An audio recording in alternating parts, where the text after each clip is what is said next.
Reports suggest the United States and Israel may soon launch airstrikes on Iran, with about 50 aerial refueling aircraft currently in Israel. Widespread GPS disruptions are being reported in the Gulf region. Today we'll examine this. The US has deployed dozens of aerial refueling aircraft to Israeli airports. A Financial Times UK report says satellite images reveal 52 aerial refueling aircraft currently gathered at Israel's Ben Gurion International Airport. In early March, there were 36 aerial refueling aircraft, which increased to 47 in early April. Now, the number has grown to 52. According to the Financial Times, aerial refueling aircraft are packed so tightly on the airport apron that they're visible from the nearby highway. The reason for assembling them is simple. That's because it's very difficult for the Israeli Air Force to send fighter jets directly from Israel to attack Iran due to the long distance. Aerial refueling aircraft are necessary for a smoother attack. By allowing fighter jets to refuel in the air, they can greatly extend their operational range and flight time. As a result, the current number of aerial refueling aircraft signals how close war may be. Some analysts think the recent rise in refueling aircraft at Ben Gurion Airport may be preparation for a possible attack on Iran. Now, some very suspicious movements are being detected across the Gulf region. GPS disruptions have been reported in Qatar, Bahrain, UAE, and Kuwait, with local cases of car navigation system malfunctions.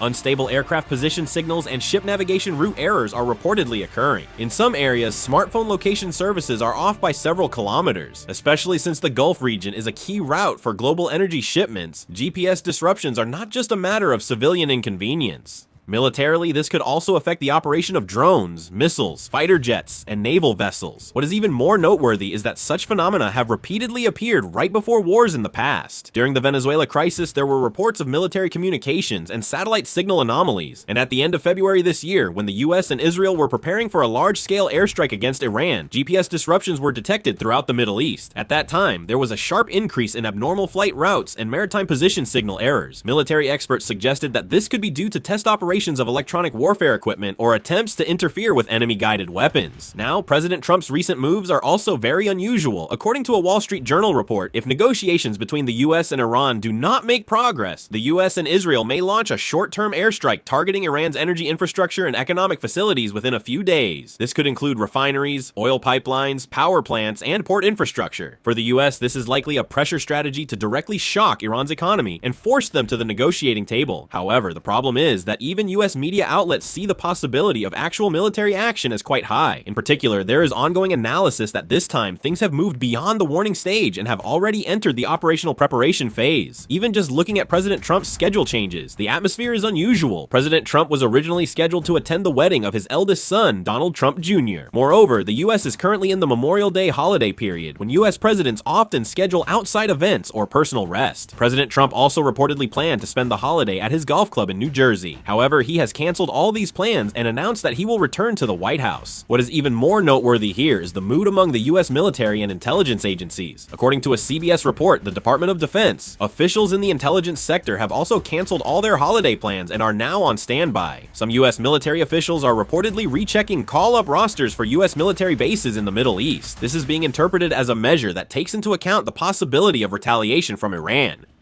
Some analysts say the US is reorganizing its response system in anticipation of post-military action scenarios. So, within Washington, there is a growing sense of tension, with some observing that diplomatic negotiations have entered their final stage and that the possibility of military conflict could quickly increase if they fail. Current negotiations are making little progress. Regional mediators are working to prevent war. Pakistan's Army Chief of Staff, Asim Munir, visited Tehran to stop hostilities from resuming, and Qatar's negotiation team has arrived in Iran. Saudi Arabia warned that if Iran doesn't reach an agreement this week, the situation may worsen. US-Iran negotiations are making little progress. The nuclear issue is unresolved, and the Strait of Hormuz remains blocked. President Trump has taken the stance that he will directly secure and destroy Iran's highly enriched uranium. Iran, on the other hand, is expressing its refusal, saying not to force concessions related to its nuclear program. Iran is adopting an increasingly hardline stance, pressuring the international community.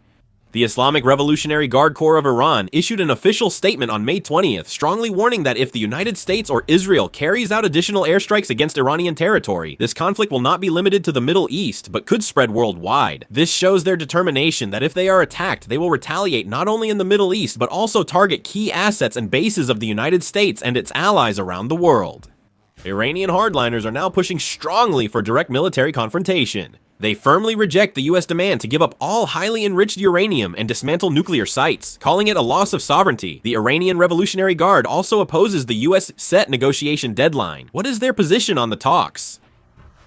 Instead, they're considering laws to impose management fees on data networks of global tech giants like Google, Meta, and Amazon passing through the Gulf, further escalating the digital hostage situation. As Iran is determined to defend its nuclear facilities at all costs and hints at the possibility of all-out retaliation, the repercussions and risks of military action by the US and Israel are growing uncontrollably by the day. The most dangerous aspect being discussed right now is Iran's retaliation scenario. If the US and Israel actually launch airstrikes on Iranian territory, how Iran responds will be a crucial variable. Currently, experts believe that Iran is more likely to respond using asymmetric capabilities rather than engaging in a full-scale war, because Iran has long established a network of pro-Iranian armed groups throughout the Middle East. These networks were used in previous wars, but analysts say they could be used on a much larger scale this time. There is already evidence that Iran is supplying drones to its proxy forces in Iraq and Lebanon. In Lebanon, Israeli forces are having a very hard time dealing with drones. Through these proxies, there is a high possibility of the worst-case scenario, such as attacks on US military bases or Gulf countries. This increases the likelihood of a larger-scale war, and the Red Sea region could also become extremely dangerous. There are indications that the Houthi rebels in Yemen may launch large-scale